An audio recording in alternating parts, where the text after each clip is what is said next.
आज मैं इस सदन को भी धन्यवाद देना चाहूँगा कि आज 1 जुलाई को, जो कि डॉक्टर्स डे भी है, एक बहुत बड़ी चिकित्सा का काम गुलामी के खिलाफ हुआ है। गुलामी की मानसिकता जिसमें बचपन से हम आईपीसी और सीआरपीसी सुना करते थे, अब हम आईपीसी और सीआरपीसी नहीं सुनेंगे, हम भारतीय न्याय संहिता सुनेंगे, हम भारतीय नागरिक सुरक्षा संहिता सुनेंगे। स्वाभाविक रूप से ये एक बहुत बड़ा बदलाव है। मुझे दुख इस बात का है और मुझे कई बार कष्ट इस विषय को लेकर होता है कि ये बातें सुनने में छोटी छोटी लगती होंगी, ये बातें सुनने में शायद महत्वपूर्ण नहीं लगता होगा कि आईपीसी और सीआरपीसी था, भारतीय न्याय संहिता हो गया तो क्या बदलाव हो गया। ये एक बहुत बड़ी छलांग है, ये मानसिकता में परिवर्तन है। आप सोच के देखिए, अंग्रेजों द्वारा बनाया गया कानून घसीटते हुए हम हिंदुस्तान के 75 वर्ष आज़ादी के हो गए थे, फिर भी हम उसे घसीटते हुए ले जा रहे थे। एक नरेंद्र मोदी को आना पड़ा बतौर प्रधानमंत्री यह सोचने के लिए कि we have to change this mentality, we have to come above this and we have to in a way end this enslaving mentality of the society of India. I thank the Prime Minister, I thank the Home Minister, and I thank each and every one of you for supporting this. सभापति महोदय, तीसरी बार मोदी जी की सरकार बनी है और हर जगह खुशी का माहौल है। हम भी खुश हैं, स्वाभाविक रूप से सरकार बनी, हम खुश हैं। देश की जनता तो खुश है ही कि मोदी जी की सरकार बनी है।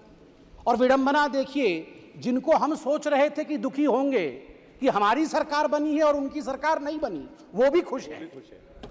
तो मुझे तो समझ में नहीं आ रहा है, अगर चहुंदिक दिशा में खुशी का वातावरण है, हम खुश, देश खुश, वो भी खुश है, तो खतरे में कौन है और भयभीत कौन है?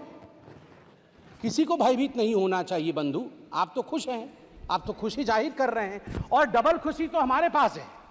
हमारे पास खुशी इस बात की भी है कि हमने सरकार बनाई है, और खुशी इस बात की भी है कि एलओपी राहुल जी बने। डबल खुशी है। और एक राहुल जी नहीं बने हैं, दो राहुल जी। आज एक राहुल जी ने कहा मैं आज एक नहीं हूं, मैं दो।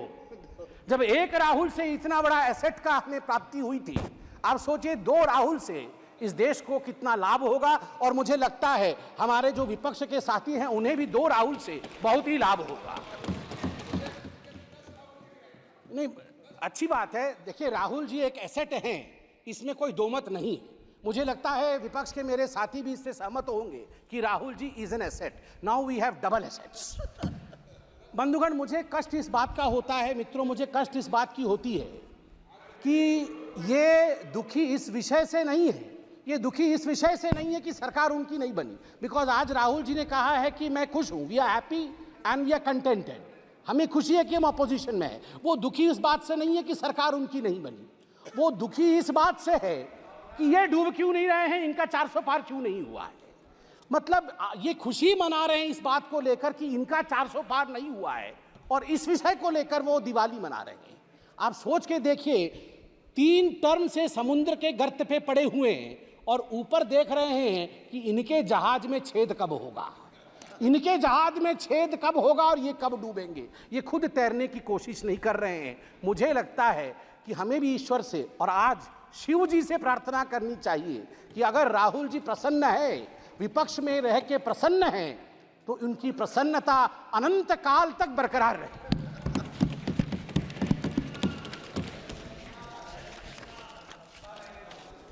सभापति महोदय, मैं पहली बार सांसद बन के आया हूं। इससे पहले आप लोगों ने कई बार टीवी में देखा होगा। मुझे एक विषय, और ये पक्ष विपक्ष का विषय नहीं है, जब मैं 2010 में बैठता था टीवी पर और डिबेट्स होती थी, तो उस समय जब इलेक्शन डिक्लेयर होते थे तो अमूमन जो विषय उभर के आता था, तुरंत टीवी के एंकर्स के विषय में आज बातचीत हुई तो पहला विषय जो उभरता था कि अरे जातीय समीकरण क्या है, उस फलाने राज्य में चुनाव होने वाला है, वहाँ का जातीय समीकरण क्या है, वहाँ का धार्मिक समीकरण क्या है, MY समीकरण बनता है कि नहीं, कितने यादव है, कितने मुसलमान है, कितनी पिछड़ा वर्ग है, कितना अगड़ा वर्ग है। इस समीकरण से क्या हम सरकार बना पाएंगे, कौन सी पार्टी सरकार बनाएगी। टुडे आई कैन प्राउडली से that this narrative has been forever killed by the Honorable Prime Minister, Mr. Narendra Modi ji's narrative of development. For the first time in the Indian polity's history, the narration today is how many toilets have been constructed, how many Awas Yojanas have been sent to the poor people. पहली बार आज देश में चर्चा का विषय बना है कि देश में आज 12 करोड़ शौचालय है। देश में आज आवास योजना के माध्यम से 4 करोड़ घर पहुंचाए गए हैं। आज पीएम ग्राम सड़क योजना के माध्यम से 7,45,000 किलोमीटर सड़क बनी है। जल जीवन मिशन के माध्यम से 13 करोड़ घरों तक टैप वाटर पहुंचाया गया है। आज ओडीएफ 4 लाख से अधिक गांव आज ओपन डिफिकेशन फ्री ग्राम घोषित किए गए हैं। किसान सम्मान निधि आज लगभग 11 करोड़ 47 लाख किसानों को 3 लाख करोड़ रुपए उनके अकाउंट में डायरेक्ट बेनिफिट ट्रांसफर के माध्यम से दिया जा रहा है। Soil health card 23 crore soil health card बनाए गए हैं। उज्ज्वला के माध्यम से 9.5 करोड़ लोगों को गैस कनेक्शन दिया गया है। सबसे बड़ी बात है कि डीबीटी के माध्यम से लगभग 32 लाख करोड़ रुपए लाभार्थियों को दिया जा रहा है। याद करिए एक ऐसा समय था जब तत्कालीन प्रधानमंत्री राजीव गांधी कहते थे मैं 100 पैसे भेजता हूं, 1 रुपए भेजता हूं, तो मात्र 18 पैसे नीचे पहुंचते हैं, बाकी बीच में ही समाप्त हो जाते हैं। आज मैं गर्व से कह सकता हूं कि प्रधानमंत्री नरेंद्र मोदी 100 पैसे पहुंचाते हैं तो 100 का 100 पैसा गरीब तक पहुंचता है, उसके अकाउंट तक पहुंचता है, कोई बिचौलिया खा नहीं सकता है। सभापति महोदय, आज डेमोक्रेसी को लेकर, लोकतंत्र को लेकर बहुत सारी बातें हुई हैं और आज ही से नहीं, जिस दिन से ओथ टेकिंग चल रहा है, जिस दिन से शपथ समारोह चल रहा है, उसी दिन से लोकतंत्र को लेकर, संविधान की प्रतियों को लेकर बहुत बातें हो रही हैं। मैं जगन्नाथपुरी से आता हूं और आज मैं गर्व से यहां जय जगन्नाथ कहते हुए कहता हूं कि लोकतंत्र का जन्म जगन्नाथ धाम में ही हुआ। मैं बताऊंगा, वैज्ञानिक दृष्टिकोण से बताऊंगा क्यों हुआ। लोकतंत्र का जन्मदाता जगन्नाथ धाम है। जगन्नाथ मंदिर ने कलिंग के समय लोकतंत्र स्थापित किया।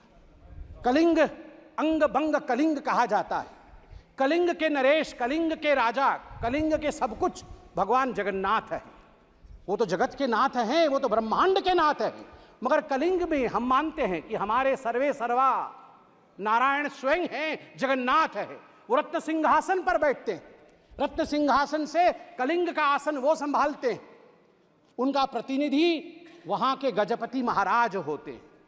मगर आप देखिए सुंदरता, लोकतंत्र का जन्म कैसे होता है। जगन्नाथ महाराज भी राजाधिराज जगन्नाथ, इस जगत के नाथ जगन्नाथ, रत्न सिंहासन को त्याग करके साल में एक बार वो रथारूढ़ होते हैं। वो कहते हैं मैं गरीबों से मिलने जाऊंगा, उनके घर तक जाऊंगा, जो मेरे पास नहीं आ सकते हैं मैं उनसे मिलूंगा। यही लोकतंत्र है, यह प्रजातंत्र है। और जब रत्न सिंहासन त्यज करके जगन्नाथ रथारूढ़ होते हैं, रथ पर आते हैं, तो गजपति महाराज, उड़ीसा के जो महाराज हैं, वो अपने हाथ में झाड़ू लेकर खुद जगन्नाथ के आगे झाड़ू चलाते हैं। उस दिन वो सफाई कर्मचारी बन जाते हैं। और गर्व के साथ मैं उत्कल पुत्र उड़ीसा का निवासी कह सकता हूं, इसी कारण से उड़ीसा में जाति प्रथा नहीं है, क्योंकि हमारे राजा को झाड़ू पकड़ना पड़ता है। जगन्नाथ के सामने लोकतंत्र चलती है और लोकतंत्र की जगन्नाथ की भूमि में राजा भी झाड़ू मारने के लिए बाध्य है। उसे छेरा पहरा कहते हैं। 7 तारीख को रथ यात्रा है, आप देखेंगे राजा स्वयं झाड़ू मार रहे होंगे और तभी जगन्नाथ आगे बढ़ेंगे। यह लोकतंत्र की महिमा है। जब तक सनातन है तब तक लोकतंत्र रहेगा भारतवर्ष में। जगन्नाथ धाम एक ऐसा धाम है, लोकतंत्र के सीख के लिए, अध्यात्म की सीख के लिए आदि शंकराचार्य से हम सब के गुरु नानक महाराज जी ने भी वहां पधारा था। नीलकंठ वर्णी जी ने भी वहां पधारा था।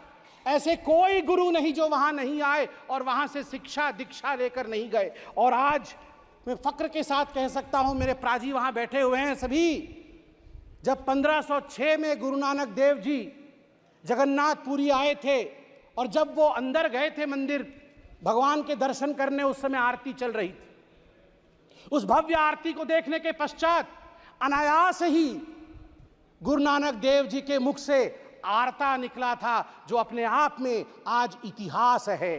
गगन में थाल रव चंद दीपक बने, तारका मंडल जनक मोती, धूप मले आन लो पवन चवरो करे, सगल बन राय फुलंत ज्योति। कैसी आरती होए भव कंडना तेरी, कैसी आरती होए अनहद शब्द बाजत भेरी, कैसी आरती होए तेरी। गुरु नानक देव जी कह रहे कैसी आरती तेरी, भव्य आरती है। भव खंडना, भय खंडन करने वाला। आप सोच के देखिए, आज भय के विषय में बात हो रही है। अनादि काल से इस भय को खंडन करने का काम महादेव ने किया है। इस भय को खंडन करने का काम उस सनातन ने किया है, जिस सनातन को मिटाने के विषय में आज ये लोग कह रहे थे और अनेकों वर्षों से सनातन के विरोध में कह रहे थे। मैं केवल और कुछ शब्द कह के अपने विषय को शांत करूंगा। सभापति महोदय, आज मुझे बड़ी तकलीफ हुई कि हिंदू धर्म को लेकर आज यहां पर जिस प्रकार से विषय रखा गया है, ये अनुचित है। आज यहां राहुल गांधी जी ने सभी के सामने कहा कि हिंदू धर्म को मानने वाले जो अपने आप को हिंदू कहते हैं वो हिंसक है। मैं गर्व से कहता हूं मैं हिंदू हूं और मैं हिंसक नहीं हूं। मैं गर्व से कहता हूं मैं हिंदू हूं और मैं हिंसक नहीं। आप हिंसा मत करिए। मैं हाथ जोड़ के कहता हूं आप हिंसा मत करिए, प्लीज। शाब्दिक हिंसा मत करिए। सब लोग शांत होकर बैठिए। राहुल जी ने ऑन रिकॉर्ड कहा है जो अपने आप को हिंदू कहते हैं वो हिंसक है।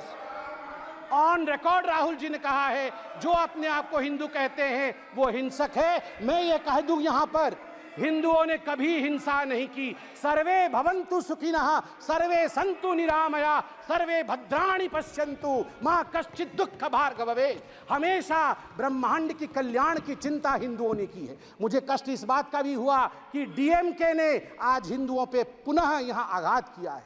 राजा साहब ने अपने भाषण में यह कहा कि हिंदू महिलाओं को एंस्लेव करती है। नहीं, हिंदू महिलाओं को देवी के रूप में पूजा करती है, उपासना करती है। दुर्गा, सरस्वती, लक्ष्मी, विमला ये माताएं हैं हमारी। हमने कभी एंस्लेव नहीं किया है। ये बहुत गलत है। और मुझे लगता है राहुल गांधी ये नहीं जानते हैं कि शिव जी त्रिशूल क्यों रखते हैं। राहुल गांधी जी ने कहा शिव जी का त्रिशूल नॉन वायलेंस का त्रिशूल है। ना राहुल जी, हमारे सभी देवी देवता एक हाथ में शास्त्र रखते हैं और दूसरे हाथ में दंड या शस्त्र भी रखते हैं। यदि शास्त्र का पालन ना हो, धर्म का पालन ना हो, तो फिर शस्त्र उठा करके दंड देने का संवैधानिक प्रयोजन अनादिकाल से हमारे देवी देवताओं के पास था। इसलिए भय बिनु प्रीति नहीं हो सकता है। प्रीति करना होगा, इस देश से करना होगा, इस देश का जिंदाबाद करना होगा। चिल्लाइए मत, पीछे वो बैठे हैं जिन्होंने जय फिलिस्तीन कहा था। आप बैठे। ना, बिल्कुल सही कह रहा हूं जी। आपने यहाँ शपथ में जय फिलिस्तीन कह दिया। मुझे तो डर इस बात का है कि वह दिन भी दूर नहीं जब आप में से कोई यहाँ जय पाकिस्तान भी कह दे। भरोसा नहीं है। जय फिलिस्तीन कह सकते हैं तो जय पाकिस्तान भी कह सकते हैं आप लोग। आप लोग धिक्कार का विषय है, धिक्कार का विषय है। यदि आप जय फिलिस्तीन कह सकते हैं, यहाँ पर जो संवैधानिक प्रक्रियाएं हैं उसको ताक पे रख करके आपने जय फिलिस्तीन कहा, कल को जय पाकिस्तान कैसे नहीं कह सकते हैं? कह सकते हैं। और आप लोगों ने कहा सेंगोल हटा दीजिए। आप लोगों ने कहा सेंगोल हटा दीजिए। सेंगोल मतलब समझते हैं आप? सेंगोल एक तमिल शब्द है जिसका अर्थ है सिमाई। सिमाई मतलब राइटियसनेस, न्याय का दंड है। ये धर्म का दंड है। धर्म मतलब हिंदू, मुस्लिम, सिख, ईसाई नहीं। धर्म मतलब धारयति इति धर्म, जो धारण करता है न्याय को वो धर्म है। ये दंड न्याय को धारण करता है। ये कभी ना हटेगा, ना हटने की इसके स्वप्न कोई देख सकता है। इतना ही कह के मैं पीठासीन को नमन करके धन्यवाद देता हूं।